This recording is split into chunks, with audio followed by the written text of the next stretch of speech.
desert in the great American Southwest. I'm Art Bell. Slamming into your radio like a supercharged nanoparticle of unobtainium. My name is George Knapp. I'm Richard Serrett. This is Connie Willis. I'm George Norrie. Welcome to Coast AM. It's great to be here. Welcome to Coast PM, the number one unofficial Coast to Coast AM podcast. We are two brothers who analyze the world's largest overnight paranormal radio show known as Coast to Coast AM. My name is Paul, and I'm the guy that listens to this inexplicable radio show here with my brother. Hey, it's Chris and Paul. I sure am excited to be here with our coaster nuts today, and we're about to get a little weird. We are indeed, Chris, because we've also been on a bit of a hiatus for 2 whole weeks. Someone had to leave the country. I had to go over to India and see what the whole Indian thing was about. Yeah, and you made it back. Barely. We weren't sure. I got caught up in the Indian bureaucratic state for a little while when we first got in there. It was looking a little hairy there. And he's also not kidding. He was sort of arrested a little bit. We may have been stopped by the taxmen, and I guess Indians take their taxes very seriously. And taken to the county jail, but you're here now. We're here now. We're back. We're fine. We made it through. No bribery was necessary. So thank you, Indian government. We may or may not have had the Chandigarh police chief come down to make sure that the Americans were all right. So that was kind of cool. Well, I'm glad that you got to meet the Chandigarh police chief. I hear he's a great guy, and hopefully we'll see him on one of Tim Bonnell's articles sometime soon. I hope not, actually, for his sake. Well, just like a cool ghost thing, nothing scary. This guy was on top of it. So, well, shout out to Chandigarh. Yeah, he heard Americans and he came running. He's like, oh, I got to make sure this is okay. Yeah. We don't need the embassy up our ass. Yeah, we don't need to cause an international incident in the middle of Chandigarh. Yeah, well, glad you made it back okay. And we are back on the hype, Chris, with a November 26, 2023 interview with George Knapp and Tim Alberino about the Peruvian face peeler alien invasion. Alberino? I hardly know her. That's the part that you got, not the Yeah. Peruvian face peeling aliens? No, I was stuck on Alberino. Well, Chris, villages in Peru are actively being invaded by aliens, and we're going to get to the bottom of it tonight. Those Peruvian Andean mountains are incredible to behold, so that's a pretty good place to invade. Yeah, I mean, if you're going to go anywhere, that's a good spot for sure. Also, not a lot of military activity going on in Peru, I don't think. Yeah, well, we're going to find out today because the Navy was involved, the Peruvian Navy at one point, because of how severe these claims have been. What is that, like 4 fishing boats in a pontoon? No, Chris. Oh, okay. Don't be that guy. All I'm right. sure it's a very respectable fleet that the Peruvian Navy has. All 6 battleships. Now, do we have any Peruvian listeners? I don't actually know. I would imagine not. We don't really translate well into Spanish. That's true. I'm still weary from when you started making jokes about Canada. We made a lot of Canadians mad. Yeah, we lost all of our Canada listeners, actually. So cheers. They're still here. Well, Chris, before we get to that, we got to go check in with our good friend Tim Bonnell at the Coast to Coast AM blog. Tim time! Oh, man, that felt good to say, Paul. It's been a while. I'm like forgetting it's been 2 weeks and I've forgotten my cadence. Yeah, it's completely messed up. You've broken me. Today's article, bullet shielding talisman test turns tragic. I am unsure what any of that means, but I have an idea. This is going to be terrifying. From the article, a Nigerian man with a talisman said to shield bullets wound up perishing when he put the magical charm to the test and discovered that it possessed no such power. If you're not fully enwrapping yourself in some kind of vest or full body suit, let's just assume that you aren't bulletproof.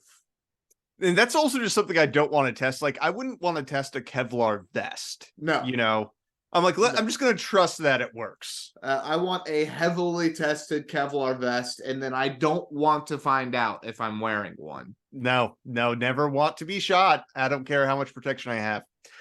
According to a local media report, the unfortunate incident occurred late last month in the community of Baki when a witch doctor provided the piece to the victim, Muhammad Ali, with the promise that it could protect him from gunfire. When keeping it witch doctor goes wrong. Never trust a witch doctor who says that he can make you impervious to bullets. Yeah, that's tough to do. Yeah. You know, curses and stuff like that within the realm of witch doctor, I'm sure, but bullet stopping, I'm not buying it. That's a little too much. It's powerful magic that you need, and I just don't trust that most sorcerers that we have can access that kind of magical attainments, because we've been so far removed from magic for centuries. Even in Nigeria or India or some of these places, they are removed from the old magical sources. So, you know, you may have had a sorcerer back in like the 1100s, but post-Enlightenment, our magic is weak now. It's like Game of Thrones, dude. The dragons have died off. Yeah, exactly. Magic has left the world. It's a weak magic that we have. Perhaps hoping for some assurance before paying the witch doctor's fee for the odd object, the band decided to conduct a rather ill-advised experiment to see if the purportedly magic talisman could truly keep him safe.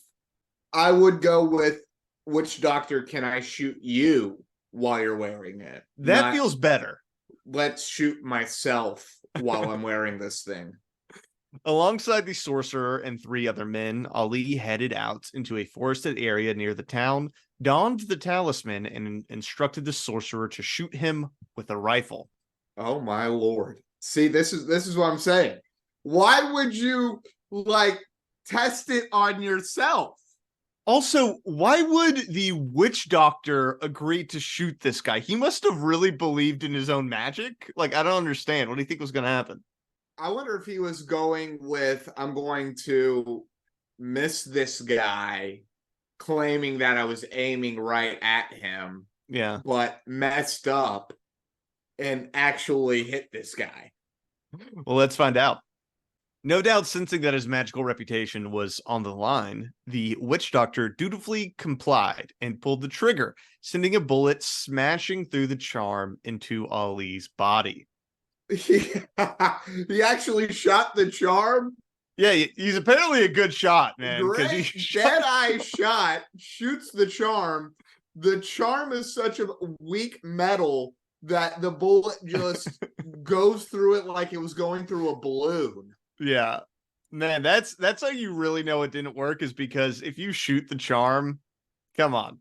Maybe the radius was weak if you shot him in the arm of the charm, but it clearly just was not working. So disappointed. Quite literally could have given him a Bible or a Quran or some kind of holy book, and that would have done less damage than the charm. Probably. I've seen enough movies where someone has their old cigarette pack, those metal packs, in their breast pocket, and it saves their life or something. That was a fun scene in a movie. We're not going to have a lot of breast pocket cigarette holder savings in this next century, I don't think. I think that may have gone out the way of the 20th century. See, that's the problem with all this no smoking nonsense. Bring back cigarettes so that our cigarette holders can save our lives. Bring back cigarettes on planes. That's what we need. I need to smoke a cigarette on a plane almost every single time I'm on a plane. It would help when you hit turbulence if you could just light up. It just, come on, dude. And then, make the stewardesses foxy again and give me, a steak dinner. You know what the problem I've been having ever since I've gone skydiving, and I'm the only person I know this has happened to. I have a massive fear of planes since going skydiving because I know what it's like outside the plane. Yeah, you don't want to be outside the plane. So now whenever I fall asleep on a plane, I have a nightmare that I fall out the bottom of the plane with no parachute. And what happens if like a survivor thing happens and you get voted off the plane? And then they just toss you. And they just toss you. In 2100, when we've like reached the very end of civilization, that's going to be the reality TV. Is we're just going to start chucking people out planes. Yeah.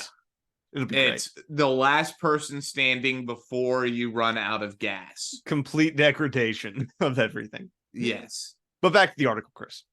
Emergency personnel quickly arrived on the scene and transported the gravely wounded man to the hospital where he was pronounced dead.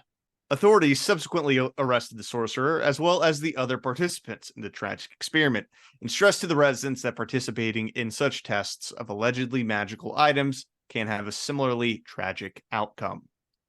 Well, I didn't even contemplate it, but where is a charm located on a necklace around your neck? He shot this man in the heart. Yeah, he would have. He shot this man in the heart. That's a bummer. Why did the witch doctor think this was a good idea? I have a feeling that he was like, I need to kill this guy because there's no way this shit is working. And there were 3 witnesses. He brought his buddies. Like, he wasn't going to get away with this. Wild.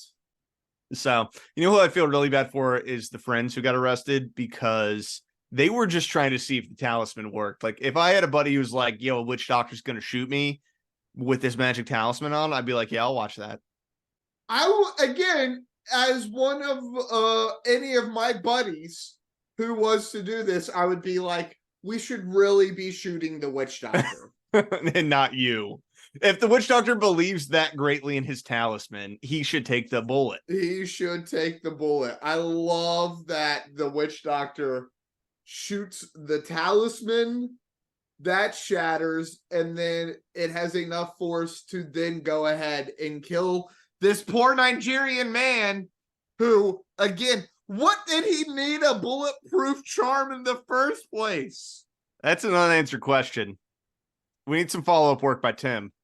Well, there is no follow-up anymore. I guess that's true. The guy's dead. R.I.P. Well, good luck to all parties involved. Chris, with that, you want to jump into housekeeping? I guess. Housekeeping. We have Patreon, patreon.com/coast-to-coast-pm, the exact URL that you would think it would be, where you can sign up for as little as $2 a month to support the show, keep us on the air, keep us running, keep Chris in the United States. That is first and foremost our priority. You can find us on Reddit at r/coast-to-coast-pm. You can email me, c2cpmpod@gmail.com. And if you have not already, don't forget to drop us 5 stars on Apple and Spotify and leave a review. And with that, let's jump into today's episode. Chris, Tim Alberino and George Knapp's interview about the Peruvian face-peeling alien invasion. I've heard that many ladies get chemical peels, Paul. Is this a similar thing to a chemical peel?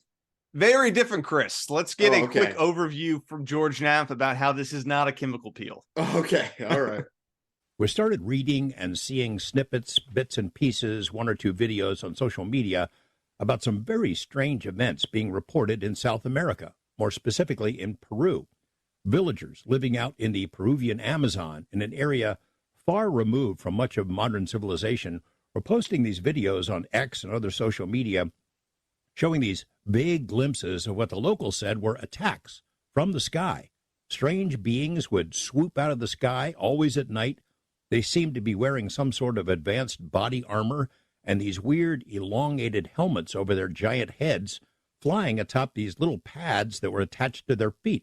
Someone compared them to, I think, the Green Goblin from the Spider-Man movies. The locals had one heck of a nickname for them, though. In English, the name is Face Peelers, because of what they had reportedly done to residents of that little town. Within a matter of weeks, someone came up with a perfectly ridiculous debunking explanation. These are not face peelers or alien beings from the sky, as some suspected. These are illegal miners operating out in the jungle, and they're using jetpacks to scare everyone to get off their land. So that's it, jetpacks. Nothing to see here, folks, because, you can buy Joe's jetpacks just about anywhere. South American, Walmart, I guess, maybe 7-Eleven. Fortunately, a world traveler, an adventurer, who's had a long-time interest in unusual phenomenon in the skies, not only knew that area of Peru, but could speak the local dialect. He'd spent many years down there, thought that this cover-up story didn't make much sense, so Tim Alberino and some of his colleagues decided to go check it out for themselves. Paul, did any other movie than Spider-Man make it to South America? Because wasn't South America where our little boys were looking for Black Widow spiders to bite themselves with? That was somewhere in South America, yeah. It was somewhere in South America. Now we got the Green Goblin, yeah, flying all over Peru. We, much like yourself, South America needs a new movie to watch. Apparently. That isn't Keanu Reeves based. Okay, well, first off, there's a lot of different Keanu Reeves movies, Chris. He has a wide variety in his canon. So a whole repertoire of not really acting. Okay, I'm going to pretend like you didn't say that. Because Keanu's the man. He doesn't need to talk in John Wick 4, Chris. Yes. That's how good of an actor he is. He doesn't need words to relay emotion, like most humans. That's right. But that's the basic rundown of the situation. We have these small villages in Peru that are like pretty off the grid who are saying that they are being invaded by aliens. Why would they need a person's face, Paul? That is a great question. I don't know. I don't know why they would want your face. And we don't have an answer why they're taking people's faces. We don't have an answer for that now. And they don't seem to have been successful at taking any faces, but they have attempted to take a face or two. They're attempting to take faces. So it's not a very good name. They're not great at face peeling that we know of. Maybe they have abducted and taken faces. Okay. So right now it is at least like a little bit of a chemical peel. We'll get to it. Okay. We'll get to it. So let's jump into how it all started, Chris, because our boy Tim, he's got some thoughts. He's been digging real deep into this to the point where he was on the ground in these villages doing interviews. Paul, is it a little ditty about Jack and Diane? It is not, Chris. It is not. Well, that story, as you know, exploded on social media sometime around mid-end July.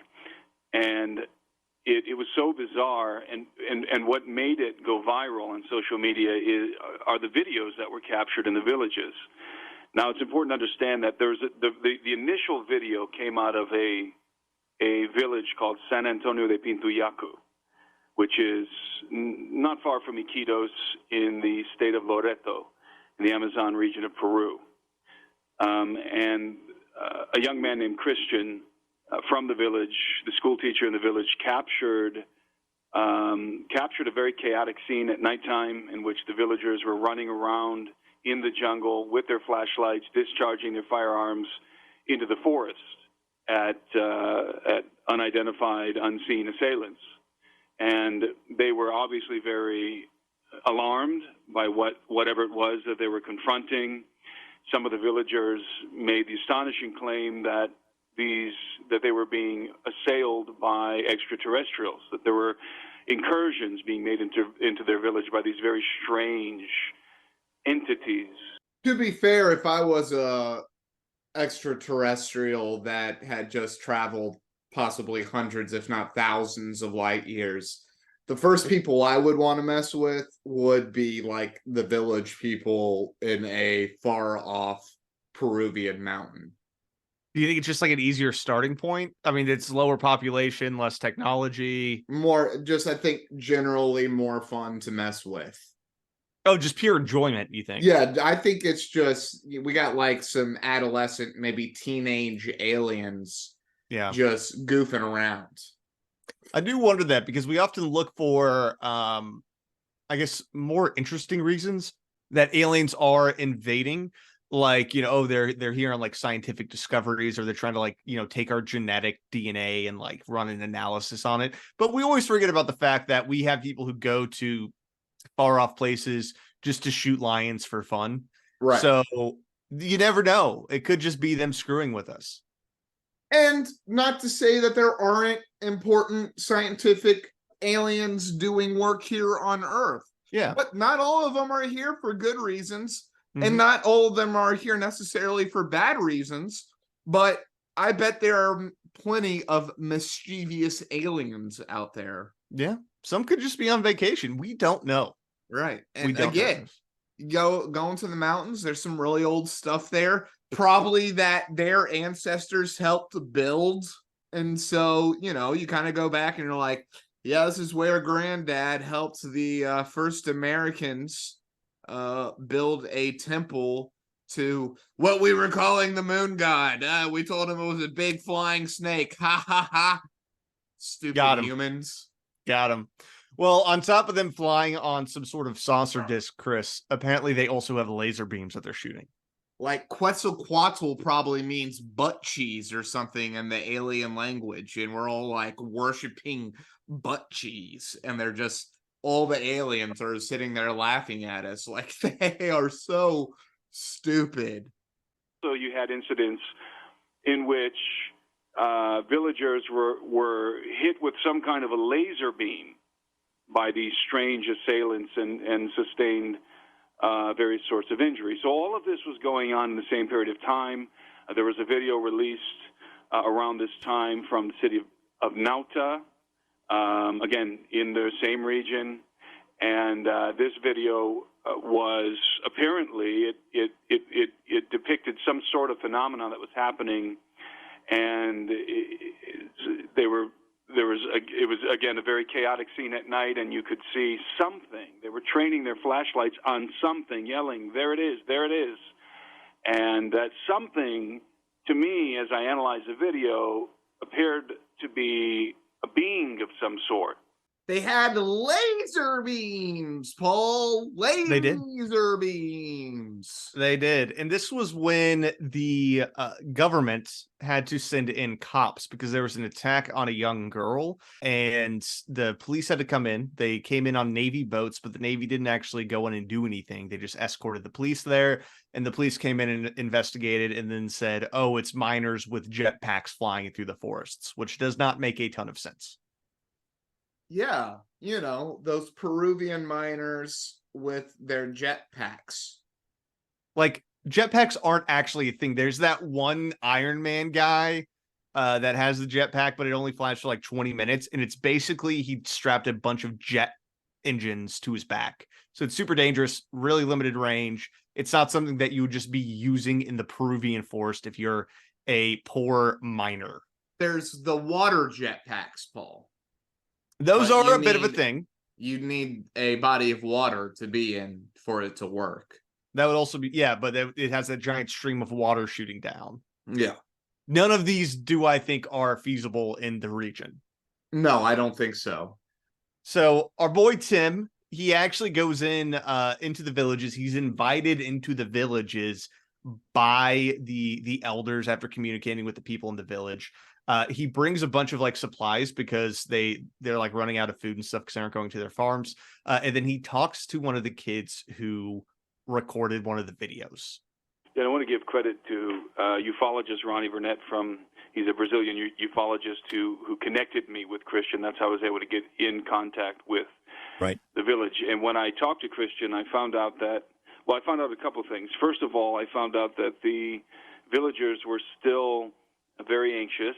They were in a state of heightened vigilance, and that they had not been going out to their farms. So all of these villages in the Amazon, they have little farms. They call them chacras, which are located, within a mile around the village, and probably a quarter mile around the village. And this is where they get their food. This is where they grow and gather their food, their sustenance.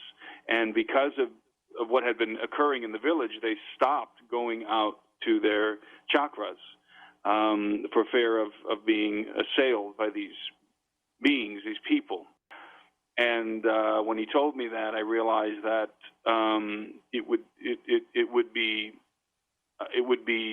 good to, in addition to doing the research in the village, it would be I thought necessary to supply the village as well with food and medicine, and then also with some strategic technology that would help them to capture the phenomenon should it happen again, and also help them defend themselves. Because I learned that the men of the village were every single night they were staying up to 2-3 in the morning walking the perimeter of the village with their shotguns and flashlights. Can you imagine being so terrified of what you think is an extraterrestrial that you stop going to your farms and actually have nightly patrols looking for possible alien activity? Well, that's what's kind of scary about this story, is that something is clearly happening that is Right. freaking these people out. Yeah. Like it's not just like a joke of like one crank who said it. It's multiple villagers are seeing these things and Right. they're taking it so seriously that they're like doing armed patrols. Yeah. Like I mean, that's real fear. That's real fear. This is essentially a village that's going on lockdown because of these attacks. Yeah. No, I mean, they probably have a curfew. They probably armed patrols with shotguns is a very real step that a group of humans take, and I doubt they took it lightly. Yeah. And I mean, one of the cool things about Tim is that he actually got a church to fund this trip because he was bringing in aid. Right. So there were churches that were like willing to give him money to send him down there and bring these supplies in because they were in need of like food and medicine and all that stuff. That's nice. Yeah, he seems like a really interesting guy. I was like, I want to know more about Tim Alberino, dude. Yeah, what a cool thing to do. But you hope that if you're, I hate to say exploiting these people, that you do kind of pay them off as well. And I don't know if I would call it exploiting, though. Yeah, right. It's definitely a softer word than that. But yeah. I mean, he's, I'm sure, writing a book, probably did a little documentary. Yeah. You know what I mean? Like, he has ulterior motives as well, right? Yeah, he is reporting on the story for sure. Right. But I think that people were probably appreciative because no one was really paying attention to it after it came out and after the like debunked story came out about how it's minors somehow. That is a crazy debunk. Like, not good. It's one of the dumber debunks. Yeah. Oh, it's Chilean or Peruvian miners, miners, as in somebody who goes into the mountains to dig out coal. Notoriously rich people, those coal miners. Yeah. And Peruvian at that, so rich that they're able to buy prototype technology that I would imagine that would be even pretty expensive for American millionaires to try to get their hands on. I don't think that you can buy a jetpack. I think that they're all custom made. Well, so you can buy one. I don't know. I would have to double check. I have seen videos of that Iron Man like jetpack, but it's a giant contraption. I think it was made by the military. Right. It's not like it's not like a store-bought drone. Right. Yeah. Listen, I understand. Somebody can buy this thing. I'm telling you right now. Yeah. There is somebody on this planet who has a jetpack, who is just a semi-normal human, not so normal in that they probably have access to capital that none of us will ever see, even in 100 lifetimes. Yeah, that's fair. But again, the point being, that person does not live in Peru, and that person is not mining coal in the mountains of the Andes. Yeah, that person is either in California or they are in their bunker in New Zealand. I think those are the two options. Those are your two options. There's no third options. Maybe Manhattan. Maybe Jackson Hole, Wyoming. Yeah, which they've moved to recently. Now, he does go and start interviewing people, Chris. So let's get into the eyewitness details that come out of Tim Boy's interviews. But the story that began to unfold is that, as we said earlier, in about sometime in mid-July, these strange assailants began to make incursions into the village. And right off the bat, the first details that emerged were how these assailants moved through the sky, because they weren't coming in a typical fashion that you might expect cartels to just sort of creep into the village Rather, these assailants, these individuals, were flying into the village. The villagers would see them flying in the sky. What they would see were small discs, which I later learned were sort of circular hoverboard platforms. They would see these discs silently floating over their village and maneuvering around the village, and then they would land. They would watch they couldn't see the men on the platforms unless they trained a flashlight on them. Then they would see them on top. But the platforms had lights, multicolored lights. They also had floodlights. Now, I didn't consider cartels. Yep. I did not consider, and I'll give it to the cartels. The cartels are typically on the forefront of technological change. Yeah, which is something he does talk about here in a bit too. Is that he also he thought it was cartels at first, but then he changed his mind on it. But they would have more access to really intense military technology. Yes, because they're buying it from corrupt officials for sure. Yes, absolutely, 100%. Yeah, they're getting like almost straight off the boat, probably American military hardware. They may be better armed than some American soldiers, honestly. I've heard some weird stories about like soldiers not having body armor and having to buy it themselves, like buying their own equipment. Like, I feel like the cartel's locked and loaded, dude. During the surge in Iraq, when we had like 400,000 troops, I guarantee you there were plenty of American soldiers that did not have the standard equipment they were supposed to have. Now, what are your thoughts here, Chris, about the flying discs? Because the first thing that I thought was some type of like drone, right? A drone with lights on it that would, because they would land in the village, they would fly off, and then the people would come in. Yeah. So that portion seems like maybe it was a drone scoping out the area first, but that was the only like terrestrial explanation that I could think of. And I bet there's drones that that are big enough to transport people. Yeah, I don't know. I actually don't know. I mean, the Predator drone, you could put multiple missiles on it. Yeah. And a human isn't as heavy as one missile. Are you thinking some sort of like, because that almost feels like then it would just be like a small helicopter. Right. So I don't know. Maybe that's what's flying over. But here's the weird part, Chris, is that after the discs would fly over and then land somewhere, and then the assailants would come into the village, they would actually be able to float. The assailants themselves would float when they were coming into the village. Okay. They would land in the openings in the jungle around the village. Now, sometimes these assailants would disembark from these platforms, from these hoverboard platforms, leave them in the jungle and walk into the village. Sometimes they would float into the village. And I heard several testimonies of guys who swore to me that they discharged their firearms at tall beings dressed from head to foot in black armored bodysuits with large helmets, as you described earlier, sort of oblong helmets with almond-shaped, yellow-tinted eye lenses. And they would one gentleman in particular was very adamant with me when he was telling me this, that he had his flashlight trained on one of these guys, and this individual, this guy, was floating off the ground.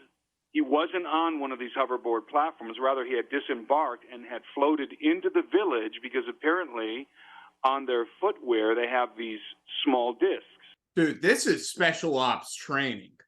Yeah, it sounds kind of black budget, right? Yeah, this is special ops training. This is the new generation of Navy SEALs. Yeah. And Delta Force. Like, that's what we're hearing about right now. This isn't aliens. This is spooky, though. Yeah, they have access to, like we all know, even without the UFO crap and all that stuff, that the military and the deep state has access to technology that we are not privy to. Yeah.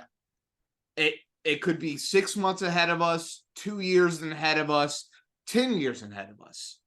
But like they're significantly more advanced than we can be right now. Again, unless you had a ton of money. Yeah, I think there's like a 4-year lag or something on the tech that the military has versus what is commercially available. That sounds cool. And that's if you're paying a butt ton of money. Yeah. So, again, what we're hearing, I think, is almost certainly Black Ops training. Let's hear a little more. Let's hear a little more. Let's get a couple more stories in here. And this particular individual who I interviewed said that he discharged his 16-gauge shotgun point blank at one of these guys, and it knocked him back on his butt. But then he quickly popped back up into the air. He hopped up into the air and began floating again on these discs on the bottom of his shoes. I heard that from a couple of guys in the village, that apart from the circular platforms, that the assailants can float around just by means of whatever technological apparatus that they have attached to their footwear. You interviewed one lady who said that she saw him jump over her house. Yes, she was telling me how they're able to leap into the air with these, just with their footwear, jump over the house and then hover. So they got Halo suits. Oh yeah, they basically have Halo suits. Yeah, that's essentially what it is. Yeah, just a suit that allows you to be a little bit more powerful. And I would be interested to know if, I bet they may not even have been floating, that it was almost like they were probably gliding. They were probably moving in a way that humans wouldn't appear to be able to move. Because they have some sort of like mech tech. Right. Yeah. Now that would be interesting. What are they doing in a Peruvian village, though, I think is my confusion. My thinking is that for whatever reason, they need to do some kind of tests from mountains. And that's a good test. And then, it's like, okay, well, let's just kind of choose a village and we come in, see how they adapt. Because it doesn't sound like they're attacking back. Yeah, they don't seem to actually be doing much damage, honestly. There have been a few incidents, but they're relatively rare of damage being done to someone. And I am definitely not skeptical of spooks operating south of the border, because we have an enormous amount of evidence from our own government that they have done that for decades. But I can't think of a great reason. I guess it would just be testing. I think it's just pure testing. And you got to test in different environments. And you got to test and it's like, okay, well, we know they got shotguns. So let's see how the armor does against shotguns. Can you still do all the different necessary tasks that you need to do after getting blasted with a shotgun a couple of times? It was so much simpler back in the 60s when they would just, stage coups from behind the scenes. Now we're doing alien shit. Like, come on, man.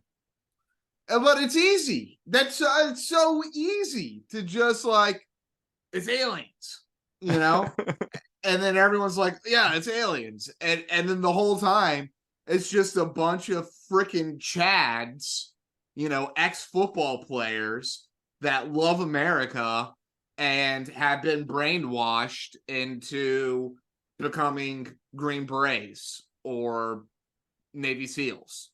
Yeah. I mean, badass dudes. Yeah. Like, not fronting on them. But again, you're becoming a freaking killer for like the elite power structure. That's kind of lame, actually. It's like kind of not cool, man. It's I'm in the Praetorian Guard, and it's like, that's awesome, I guess, but also you're kind of a douche. Well, what I think is interesting too, and what I always think about with these UFO stories, and I think I've probably mentioned this on the podcast before, but like back in the 50s, when people in airplanes, like flying commercial airplanes, were seeing these flaming crosses in the sky, and they were basically UFOs that folks were seeing, and it turned out to be our stealth jet technology, because before we were painting them black, they were silver, so they would reflect the light, and in the sunlight they looked like flying crosses. So who knows what this is, because it is nighttime and you can't see super clearly, but something's out there, dude. Something's messing with these people. Something is messing with these people. I'm definitely thinking it's special ops, and it could just be them showing the cartel how the technology works. So whoever owns this tech is doing demonstrations. That's an interesting thought, yeah. And they're like, check this out. And they're like, people are going to think it's aliens. That's how wild this tech is.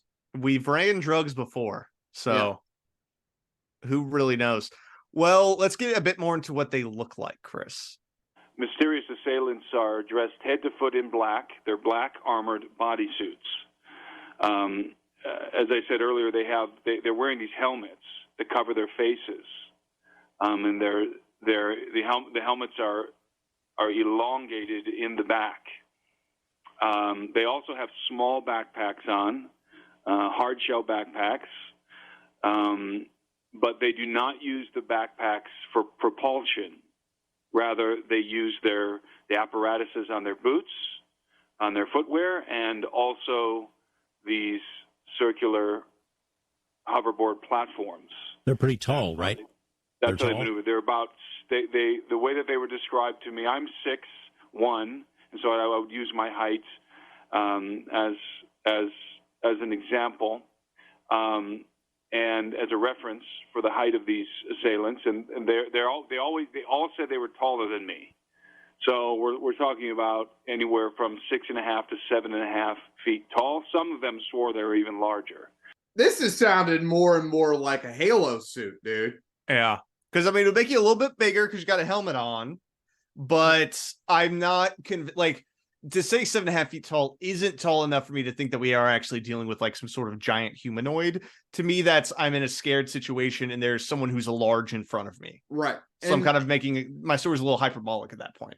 And to be able to get the ability to spring and stuff like that, you would have to have some mechanisms in the bottom, right? So you probably get another 6 inches at least right in the boot area, maybe another 6 inches on top of the head. You're getting pretty close to 7 feet right there. And, I don't know a lot of people in special forces, but the two that I do know are very tall. Yes. So yes. They're very big dudes. They're the biggest dudes I know are the special forces guys. Yeah. They're not little. and like they're beefy, but like also super athletic, trim. You know what I mean? But like they are wide guys. So if you are putting a puke human into one of these machines, they would have to be bigger than normal. And what I was thinking too, I recently went to a WWE show, which was very fun. I highly recommend it to anyone who is even mildly interested. It is so fun to be in that audience. The audience is going wild. But these dudes are like pretty tall, right? But they're so jacked that they just feel even more massive than their height is because they're so wide of pure muscle. So like if I was looking at one of these guys, I was like, I don't know, 7 feet tall. He's probably not even close. He's probably 6'5", but he just looks so imposing. Yeah. So I could see just large human being mistaken for being a little taller than he actually is. And that they keep on describing it as black body armor. Like we've all seen now a person in full on head to toe body armor. We can conceptualize that. We've seen it in movies. We've seen it on news. We've seen it all in these all different wild areas. We can conceptualize what that looks like. If those people, that's what they're calling it, that means that we can conceptualize the technology. Yeah. Yeah. And that's something that he does call out as well, is that, just because these folks are living in villages in Peru, they still have televisions. They still watch all the same Hollywood movies that we watch. Like, they know what technology is out there, right? They're not like ignorant of the outside world, which is something that I saw because I've spent time in East African villages. They are watching all of our movies. They're bootlegged, and you can buy them in storefronts, totally bootlegged, but they're watching all that same stuff. They all have cell phones. They all have internet access. They've completely jumped the whole like landline system, and they're just going on like LTE and 5G now. So, oh, dude, yeah, all the Indian cousins at the wedding I was hanging out with, they all wanted to come speak to the American, because they didn't know where we were is not a place Americans visit ever. So, like, we were the first Americans a lot of these dudes had met. And I was asking him, I was like, oh, well, what movies have you guys been watching? Just, at the off chance. And that every single movie they mentioned was a Hollywood film. And I was like, what do you guys, you're not watching any Bollywood? Like, I was kind of curious what kind of, what Bollywood films I should be looking at. And they're like, nah, man, it's not about Bollywood. It's about Hollywood. And I was like, oh my God, we've penetrated everywhere. I was in a 500-person village in what was basically a wooden hut with a thatched roof that was a bar. And the bar was a dude had a couple crates of beer that he would sell you. And he was blasting and singing along to Justin Bieber on his radio. And I was like, what is happening? It broke my brain. Yes, this is strange. Why are you showing me YouTube clips and we're listening to... the same thing, Justin Bieber, and it's just like, what is going on? Yeah. So that all that to say, they know what jetpacks look like. Yeah. And apparently they were even like pulling up, images of these stuff and be like, it wasn't that. It was not this. Yeah. It is. Listen, we know what a jetpack is. We know what body armor is. Like, this is advanced technology, but not that advanced. Yeah. Yeah. Well, let's get into why they're called face peelers, Chris, because that is the weirdest part about this, is that they are called face peelers, which is very scary. Very intimidating name.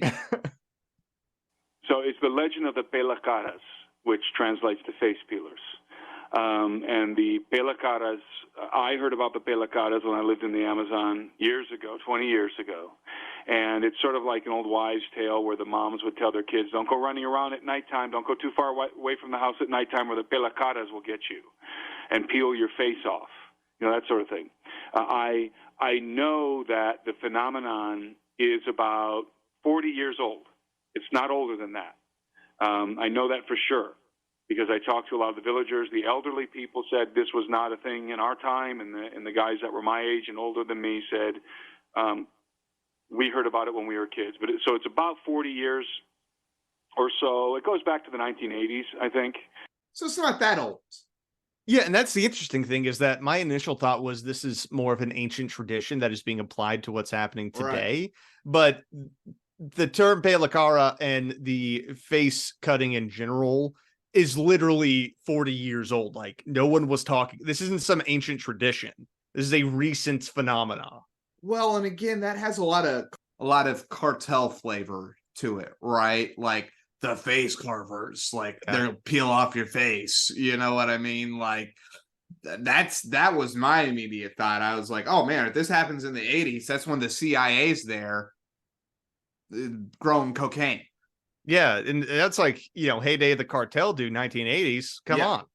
Yeah. So again, that was my immediate thought, that the moms are like, please do not go up into the mountains because the CIA will peel your face off. Which is very scary.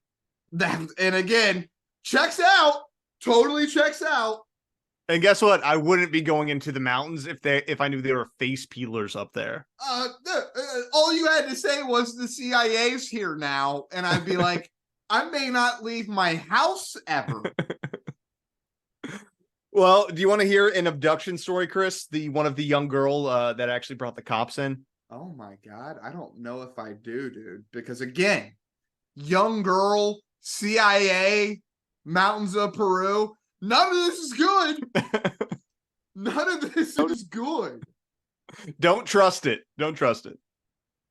Notice that suddenly the dead leaves on the ground started to rustle, and she felt this gentle wind at her back. And she turned around to see what it was. And she said that what she saw was a very tall person dressed as we have described, head to foot in black armored bodysuit with this elongated helmet. He floated up to her on one of these hoverboard circular platforms. She even described sort of like a surfing motion. She even described him as sort of like balancing on this thing. He came right up to her, landed the platform right next to her, and grabbed her from behind. He put his hand over her mouth and grabbed her. And then she saw another guy coming up on another one of these platforms. This guy landed in front of her and grabbed her feet. They proceeded to lift her up together while floating on their platforms, and they floated her over behind this chicken coop, this thatch roof chicken coop in that gully between the houses, in that forested gully. And it was there that they proceeded to take out a small bottle. She said that it was the first thing that they did was they took out this small packet and they mixed this cream. One of them mixed some cream in his hand, and then they took a nasal syringe and sucked up the cream, the solution, and shot it up her nose. Then they took out a larger tube, and she describes it like a toothpaste tube, and it also had cream, a different kind of cream, and they proceeded to smear this all over her face. And when they put this on her face, it instantly made her face go numb. And here's the bizarre thing about her testimony. Out of everyone I spoke to, she's the only one who says she heard them speak. All right. What the heck is going on there? I've no idea. I was going to say maybe they were trying to knock her out or something like that. Yeah, the only thing I could think of was, one, it was some sort of drug to knock her out and incapacitate her, or two, this is some sort of like trauma response to a really awful encounter that she had. Right. Because I do know that trauma can, make your memory a little wonky at times because it was such an awful experience. So like, I don't know, but this is insane. Yeah. Well, and to be honest, the white cream made me think very bad thoughts. Yeah. I don't know. But she does hear them talk. They were talking in Spanish. Okay. One of them had a gringo accent is what she said, and the other one had a Peruvian accent. This is definitely special ops. So I don't know, man. Definitely special ops. So that's the American who's a part of the team selling these devices to the cartels. Maybe. I don't know, man. I don't know. But there's one last section of her story where they do attempt to cut off her face. And that's precisely what they proceed to do. After they put this cream on her face, they take out this small device. It's about 4 inches long, and it has a blade on the tip. Doug and I believe that it's a laser scalpel, the way she describes it. She was just saying it. She didn't know exactly what it was, but it was some sort of a blade. And they began to cut to make an incision. Now, when they started to make this incision under her jawline, so it's on her neck under her jawline, she began to struggle. And as she's struggling, she starts to push one of their helmets up. And they ended up making 2 incisions in the course of her struggling. And she pushes one of their helmets up, and there's this struggle that ensues briefly, and they dropped her. That's a freaky encounter. Yeah, that one is like really terrifying, and apparently because he interviewed her, and she's still traumatized from the experience. Like, it's very audible and visual in the video that he made. No good, dude. But I definitely believe we're seeing some kind of special forces, at least technology, and that some nefarious group has access to this technology and is selling it to the cartels. Yeah, Tim doesn't think it's the cartels because he thinks the technology is too advanced, but I think we don't actually know what the technology even is, to be honest. I think that we have a bunch of people at nighttime who are having people run into their villages and attack them. And who runs the cartels? The CIA. So I don't know what's happening, but something is happening in Peru, dude. If they want somebody to have access to the technology, they're going to give it to them. Yeah. For some reason, they need to be testing it in Peru. And drugs is a great reason to need to do that in the mountains of Peru.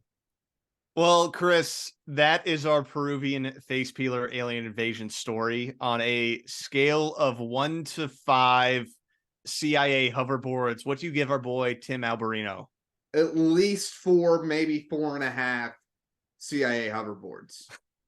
This is good stuff, dude. I was so skeptical when you said face peeling aliens in Peru. I was like, there's no way. But for sure, we have some black ops technology. And I am terrified for the future more so than I have been. And really anything else we're talking about, because if they're riding around on silent hoverboards, we really are screwed. Yeah, that's fair. That's really fair. It's very scary. I'm going to give our boy Tim the coveted 5 CIA hoverboards. Nice. Because this man is doing the work. He lives in Bozeman, Montana, got his butt funded by a church to go to remote villages with hired security in case it was the cartels, putting himself in honestly some danger coming in these cartels to go interview people about this and getting this story out, man, because no one else was actually looking into it. So I respect Tim's grind. This was a solid episode of Coast, dude. Yes, I enjoyed every minute of it. The aliens part, I don't believe at all. This is special ops. This is some X-Files shit, dude. I've been watching a lot of X-Files and I was like, this fits so perfectly with X-Files. There's special ops going on here. Yeah. And I would like to know more about that. You know, maybe one day we'll find out, Chris, what's actually happening in Peru. But, when that day comes, we'll be here to report on it. I can guarantee you that. What are they using as energy is what I want to know, because that's what those packs are. The packs are the energy source. Yeah, like that's the battery pack or the fuel source. Yeah. I don't know, because I hesitate to think that it's any sort of like jet fuel if it's so quiet. Yeah, that's what I'm saying. It's not combustion. Yeah, maybe they some figured sort of something else out. Yeah, something that we don't know about yet. Yeah. And I really wonder, have they figured out fusion technology? Or is it fission? Which one? Is it fission? I have no idea. It's one of them. Fission, I think. Fission. Whatever the sun does. The cool one. The cool one. If they figured out how to do it, and they could minimize it, I mean, it's an infinite power source. Yeah. It would literally be, what couldn't you power? Not much. So we'll see. I mean, maybe it's some sort of anti-gravity technology that we've figured out. You're getting me too excited. Well, the implications are staggering. For now, Chris, we don't know, but hopefully we'll find out soon. But this was a mystery. This is a head scratcher. Like something's happening. These people are scared. Yeah. Like, I don't know. But that'll be our episode of Coast to Coast PM. You can support us on patreon.com/coast to coast. Until then, we'll see you next week, as long as Chris doesn't leave the country again. All conspiracy, all the time. Later. Go BJP, Hindu nationalism.